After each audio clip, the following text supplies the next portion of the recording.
दोस्तों जैसा कि हम अभी डेली रूटीन वही एज़ यूजुअल फॉलो करते हुए और अब पार्ट वाइज वीडियो डालने लगे हैं। तो फर्स्ट पार्ट में हम बात कर रहे थे ऑलमोस्ट हमारी हेल्थ के बारे में। एक रिकैप सा बता देते हैं, हेल्थ में हार्ड वर्क का क्या रोल रहता है, कुछ इस तरह का कन्वर्सेशन चल रहा था, उसी को आगे कंटिन्यू करेंगे हम। तो मैं बोल रहा था दोस्तों कि जैसे कि हमारे जो पूर्वज थे उन लोगों को के टाइम पे इतना ज़्यादा डाइट कॉन्शियस होना बहुत मतलब लोग ज़रूरी नहीं समझते थे, क्योंकि उसका एक रीज़न ये था कि उस समय हार्ड वर्किंग का वे ज़्यादा थे, सोर्स ज़्यादा थे और इतनी ज़्यादा ऑटोमेटिक और टेक्निकल ये असिस्टेंस वगैरह अवेलेबल नहीं थी। तो उस समय लोगों के हार्ड वर्क करना एक ज़रूरत ना होकर आई थिंक मजबूरी भी रही होगी मेरे हिसाब से। और जैसा कि अभी बदलती हुई लाइफ स्टाइल में दोस्तों आज के समय में खुद को हार्ड वर्क अडॉप्ट कराना बहुत बड़ा टास्क है।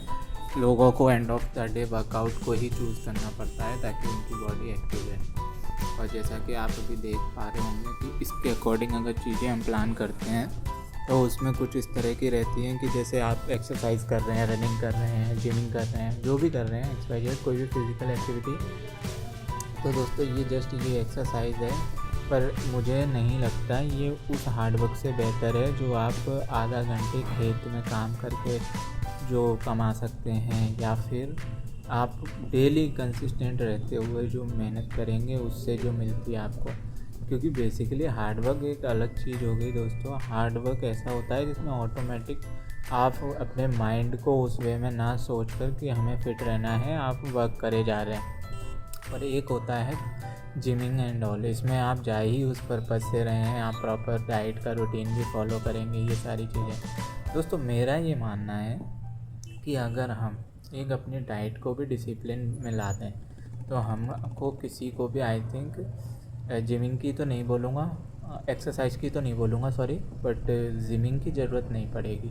एक्सरसाइज तो दोस्तों फिज़िकल एक्टिविटी कोई भी हाथ पैरों के मूवमेंट, स्ट्रेचिंग वगैरह, ये तो मेरे हिसाब से सभी को ज़रूरत है और इसकी तो ज़रूरत रहनी भी चाहिए, क्योंकि इसको अगर हम फॉलो करेंगे तो ये हमारे लिए काफ़ी फ़ायदेमंद भी है। इसमें आपकी बॉडी ताउम्र मतलब जब तक भी आप जिंदा रहेंगे एक तो लॉन्ग लिविंग बनेंगे, बाकी सब तो नेचर के हाथ में दोस्तों। देखिए लिखा तो कहीं भी कुछ नहीं है, लेकिन ये है कि जो कुछ रूल्स हैं उनमें ये टॉप रूल्स में आता है कि अगर आप खुद की हेल्थ को फोकस करते हैं तो उसमें सबसे बड़ा रूल ये है डाइट का रहने वाला है, सबसे बड़ा रोल डाइट का रहने वाला है, क्योंकि जो डाइट है वही आपकी चीज़ों को इम्पेक्ट करती है। और डाइट का एक सबसे बड़ा जो फंडा है वो ये है कि आप एक तो जैसे कि लोग जो ऑयली वगैरह ये सारी चीज़ें इनको थोड़ा सा सेफ्टी से खाएं दोस्तों, क्योंकि जैसे आजकल चल रहा है स्पाइसेस हो गई बहुत सारी, स्पाइसी ऑयली ये सारी चीज़ें।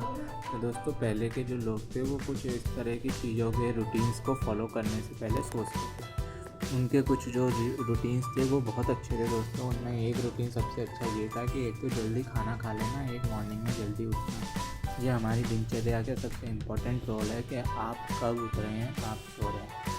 जनरली आज बड़े बड़े साइंटिफिक जो भी हैं, लॉजिकल हैं, लेट उठो ये सब रूल्स हैं, वो बिल्कुल ठीक है दोस्तों, लेकिन वो 100% श्योरिटी नहीं है। ये जब पूरी दुनिया जिन नियमों को फॉलो करने की बोल रही है उनका कोई ऐसा लॉजिकल रीज़न मैं नहीं मानता हूँ। बस एक ये है कि आपकी बॉडी का जो बायोलॉजिकल क्लॉक है अगर वो प्रॉपर हो जाएगा तो देखिए दोस्तों प्रॉब्लम तो होने को उनको भी होती है जो बायोलॉजिकल क्लॉक को फॉलो करते हैं, लेकिन बस ये है कि प्रोबेबिलिटी उनकी कम रहती है।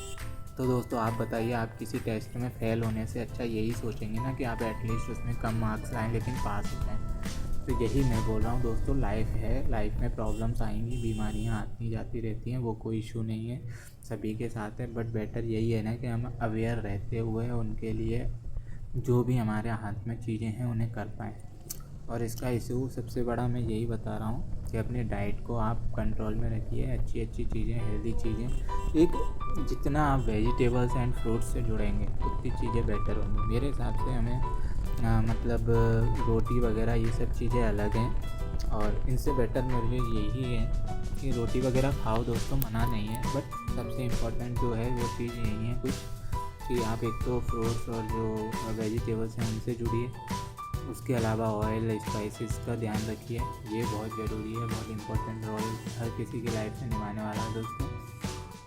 और बाकी सेकंड जो बता देते हैं, थर्ड पॉइंट जो है वो है कि थोड़ा बहुत जो भी आप स्ट्रेचिंग, हार्ड वर्क जो भी फॉलो कर पाएँ वो करने की कोशिश कीजिए, क्योंकि उससे ये है कि आपके अंदर जो भी टॉक्सिन्स जमा हैं वो आपके हार्डवर्क से बाहर रिलीज़ हो सकते हैं दोस्तों। और हार्ड वर्क देखिए दोस्तों, वो वाली डेफिनेशन तो मैं आप सबको नहीं बता सकता कि आप खेत में जाके काम करें, क्योंकि आजकल पॉसिबल भी नहीं है जिस तरह के कॉर्पोरेट कल्चर और ये सब चल रहा है लाइफ में।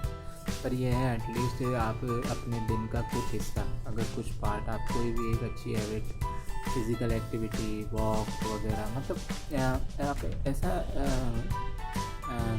क्या बोलेंगे, फोकस इंटेंशनली उस चीज़ के वे में सोच कर ना करें, फ़न बना के करेंगे तो उसमें कंसिस्टेंट रहने में आपको मदद मिलेगी।